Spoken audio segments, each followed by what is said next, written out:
you talk about the own finance, it takes so much time. It's not. Most of the banks today, they have all the data. I can tell you, we understand how the income is coming. We have better visibility. It's very important that for all the customers, that their liability cannot exceed the 50% of their income.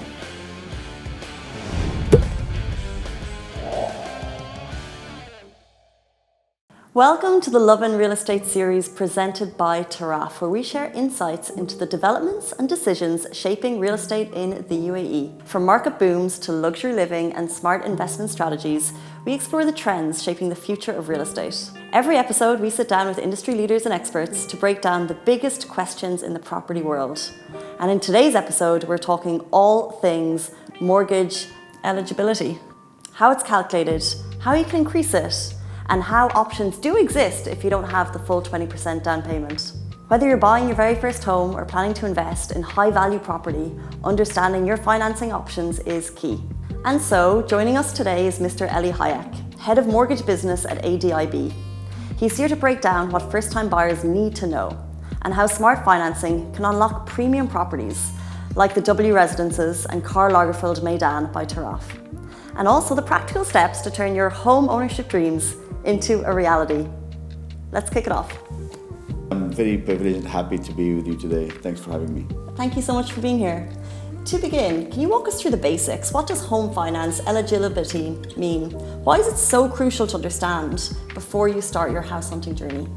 Absolutely. See, Casey, the eligibility refers to the criteria mainly which define and determine if that individual can opt the mortgage, yes or no.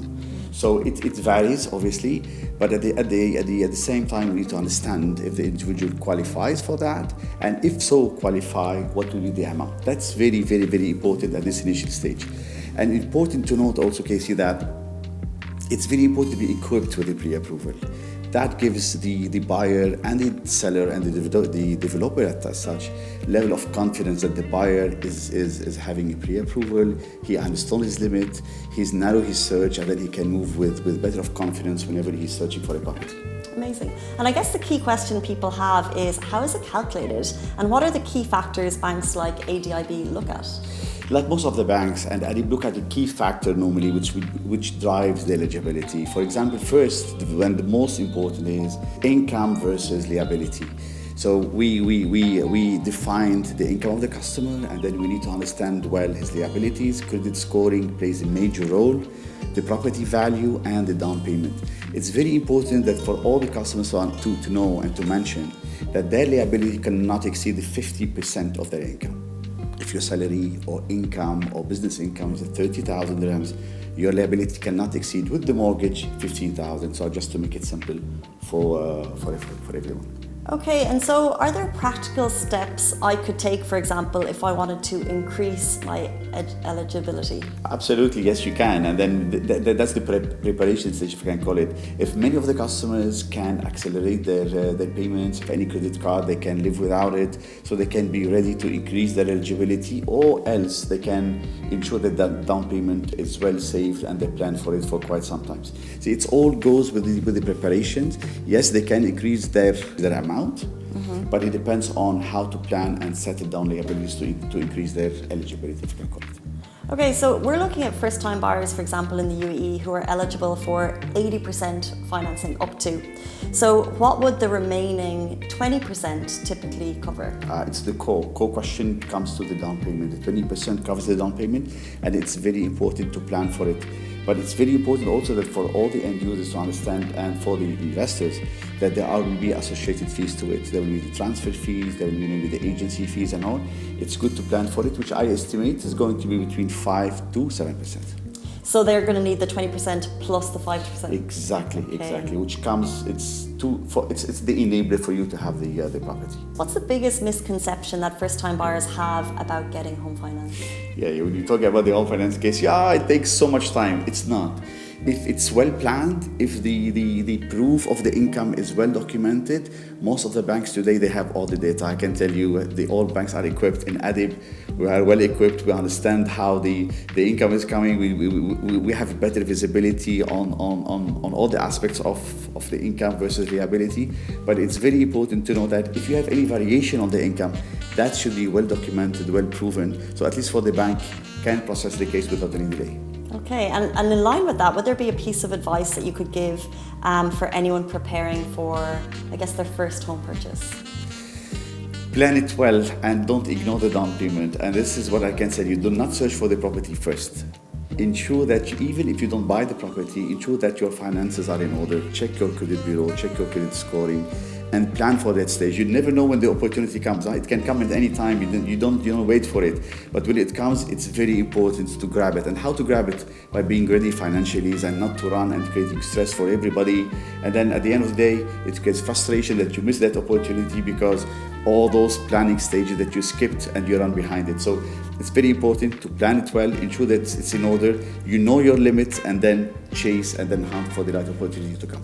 Okay, so before I start, dream scrolling, I need to plan the finances. So if someone's goal is to purchase a luxury property, for example, the Karl Lagerfeld by Taraf property in Meydan, super luxurious, what are the considerations that they should have in mind? See, in my opinion, Casey, the financial readiness has to be assessed carefully. See, because when we buy a luxury property, it's not only the property that's luxury, it's the common area, it's the qualities inside, it's the community, it's location. So it's a combination of all, and this is very important for all the investors whenever they buy the property to think through all these checklists, and then the most importantly, whenever they approach the bank, the way of assessing the luxury property, it's totally different, but it's very important to know and to address it in a proper way.